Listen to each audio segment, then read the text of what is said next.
Hi there, I'm Storm Team 4 meteorologist and science teacher Ryan Miller. A few hours ago, several hours ago actually, our clocks went ahead 1 hour and it is now daylight saving time in Washington, D.C. and the surrounding suburbs. Let's take a look at a couple of things, and it's more of a history for everyone, I suppose, today relative to everything we're going to be talking about. But a brief history of daylight saving time. In 1916, Germany actually implemented it with World War I underway, and in 1918, we produced the U.S. Standard Time Act, which was repealed after World War I, but the idea and intent in 1918 was to get a law and get a time set where we would be able to save on energy costs during World War I. It went away. Wartime, 1942 to 1945, made daylight saving time a year-round endeavor, and that was optional after the war. After 1945, things became a little messy here in our country because of certain jurisdictions using or not using daylight saving time after the war.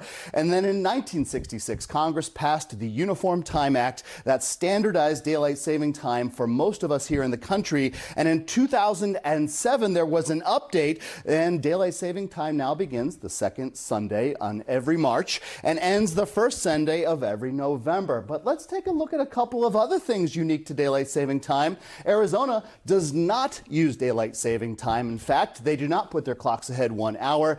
The time switch impacts the use of air conditioning and energy, because if you have more folks active during the daytime, more use of air conditioning, more use of energy, and daylight saving time is not something that is done in Arizona. For the exception, though, the Navajo Nation, those locations on Native American reservations do actually use daylight saving time in Arizona, so it's a little bit of an issue. In Hawaii, again, no daylight saving time as well. They're close to the equator in Hawaii, and very little change in terms of time would make any impacts. And our sunset today in Washington, as a result, that's at 7:08. Let's look at a couple of ifs really quickly. Proposed law changes to daylight saving time, I should say. In D.C., if we remove it, in June, we would have a 4:42 in the morning sunrise and a sunset, our latest, at 7:38.